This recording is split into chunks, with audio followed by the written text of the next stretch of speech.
But let's begin with the baseline. Ian, your most recent reporting has to do with Obi Toppin, who's been talked about for months in potential trade rumors. What can you tell us about Obi? Yeah, the Knicks at the moment are seeking draft compensation in any Obi Toppin to Indiana deal. And what that would do is it would shave some salary off their books for next season.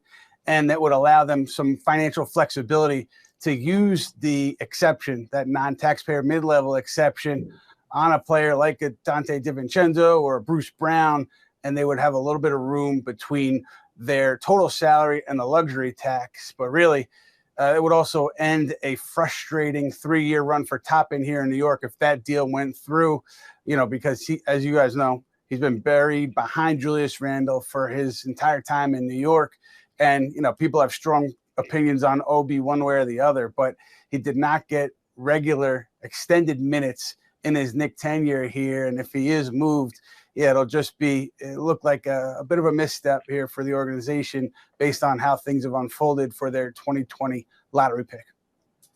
Yeah, Ian, you also reported last week that the Pacers and Knicks had talks that were more than exploratory about Obi Toppin, the trade potentially prior to last season's trade deadline. So for these talks to come about, it's pretty important. Steve, do you think that it's just a matter of time before Obi is headed elsewhere? Yeah, I think it is. And they were very active before the draft this year, trying to move him for draft picks, either in this year's draft or future picks. They need to clear that salary, as Ian said, to do some of the things they want to do, give themselves some flexibility. But the thing is, like, they already gave up, a first rounder to get Cam Reddish off their books. If you wind up doing this again, he was a lottery pick, and what I had heard was they couldn't even get a late first rounder for him before the draft. And that, to me, I had heard Indiana back then, Charlotte as teams possible. And look, those would be great fits for Obi, which I think is part of the idea here. They're trying to be a player-friendly organization and help him out. And look, he's also a CAA guy, and one of his representatives is Leon Rose's son. But they're trying to do the right thing by him and find him a place where he can play, get an opportunity to show what he can do. And look, the window just isn't here for him here. And he's not the only one. Look, Emmanuel Quickly, the same thing behind Jalen Brunson. These are guys that decisions have to be made on extensions off their rookie contracts.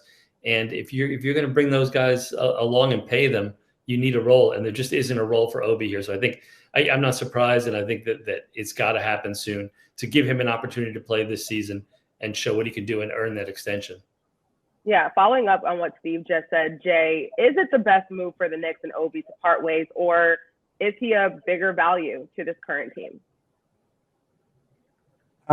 Unfortunately, I do believe it is time to just say goodbye to Obi, even though I really do love him. He does have endless potential. He's a guy, when giving starters minutes, can give you about 20 points. I can see him in the future doing like 20 and 7 if actually given the time. But the fact of the matter is he just will not get that opportunity stuck behind Julius Randle. And Tom Thibodeau is not going to play those two together. So it's just time to let Obi free. And unfortunately, when he does go free, I can see him running up and down the court and being a fan favorite for wherever he goes. So I selfishly want to keep him, but it would be selfish just one here just to play 10 minutes a game. Yeah, I'll add there that they have to replace those minutes. He does have a role here. There's not another guy with size in that spot. So, right now Josh Hart would be the backup power forward. So they have to kind of find a way to fill that with defense and size. Yeah, I think they can.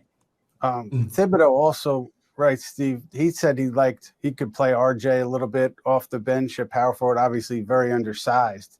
But I think that he'd used RJ a little bit off the bench too at the 4 spot. But yeah, they have to figure out how to fill that gap for sure. And the interesting thing to me is you go back to that draft 2020, they take Obi Toppin, I think it was at 8. And then, teams in touch with them in the aftermath of the draft fully expected them to trade Julius Randle at some point in that 2020-21 season. And then Julius flips the script by playing like an all-star and an all-NBA player. And Obi Toppin stuck behind him, and that script has kind of played out over these past 3 years. So yeah, it's just a tough situation. And I think if the Knicks can find Obi Toppin a place where he can get minutes, they would be doing him a favor, because he's up for a contract at the next summer. He's up for a contract as a restricted free agent.